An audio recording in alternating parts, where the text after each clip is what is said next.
होती है तो बाई इलेक्शन 6 महीने के अंदर करना होता है, वो एक मैंडेटरी प्रोविजन है। लेकिन उसमें एक एक्सेप्शन ये है कि वो कार्यकाल में सिर्फ 1 साल से कम रह गया है, तो उस वक्त इलेक्शन करना जरूरी नहीं है। ये नहीं कि इलेक्शन नहीं कराओ, इलेक्शन करना जरूरी नहीं है, वो मैंडेटरी प्रोविजन लागू नहीं होता। यही है उसका प्रोविजन।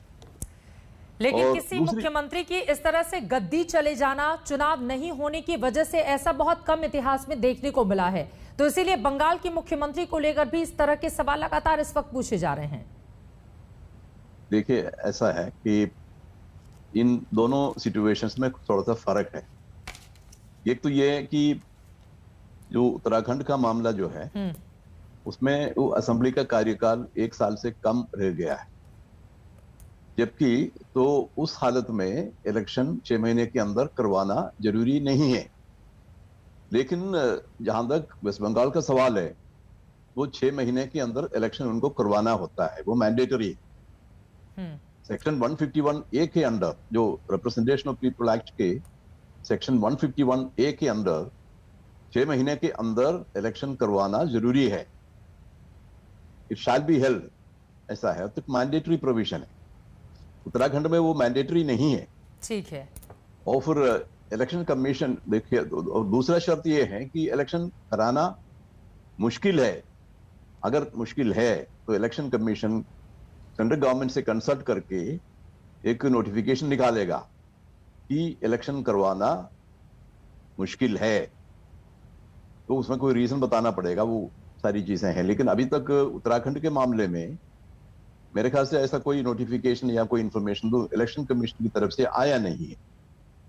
बिल्कुल। तो इसलिए हम ये सोचते हैं, कम से कम मेरी नोटिस में तो नहीं आया, हम ये सोचते हैं कि यहां पर इस वक्त उत्तराखंड में इलेक्शन कमीशन पिक्चर में नहीं है। इस वक्त चीफ मिनिस्टर ने वो रिजाइन कर लिया और दूसरे चीफ मिनिस्टर अभी शपथ ग्रहण करने जा रहे हैं। बिल्कुल तो है। यही महत्वपूर्ण सवाल है जिसको लेकर मैं सीधे बीजेपी के नेता के पास जाना चाहूंगी। देखिए साहब, लगातार पीडीटी आचार्य की ओर से जो बातें कही गई हैं, उत्तराखंड की और बंगाल की स्थिति में थोड़ा बहुत फर्क है, लेकिन माना यही जा रहा है कि उत्तराखंड के जरिए दरअसल बंगाल में भी एक बड़ा राजनीतिक मैसेज देने की कोशिश बीजेपी की ओर से की जा रही है।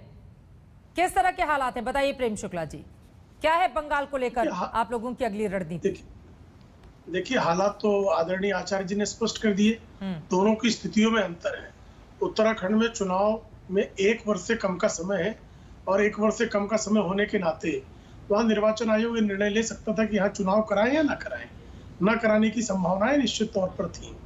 पश्चिम बंगाल में इस तरह की कोई स्थिति नहीं है। पश्चिम बंगाल में पूरे 5.25 वर्षों का समय सबके हाथ में है, और मुझे लगता है कि वहां निर्वाचन आयोग को निर्णय लेना है, और निर्वाचन आयोग के निर्णय के संदर्भ में भारतीय जनता पार्टी रणनीति कैसे बना सकती है? निर्वाचन आयोग एक संवैधानिक संस्था है। अब निर्वाचन आयोग को यह तय करना है कि वो निर्वाचन कब कराती है, और वहां भवानीपुर में ऑलरेडी जो है वहां के एमएलए ने रिजाइन किया है, तो रिजिग्नेशन से 6 माह के भीतर वहां चुनाव करवाने हैं। निर्वाचन आयोग के निर्णय के पहले ही आपने मुख्यमंत्री क्यों बदल दिया उत्तराखंड का?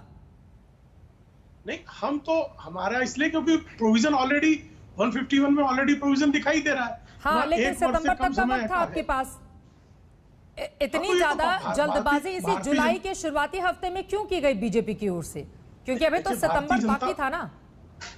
भारतीय जनता पार्टी निर्वाचन आयोग का निर्णय आने के बाद ही निर्णय क्यों ले? उसके निर्णय आने के पहले भी निर्णय ले सकती है।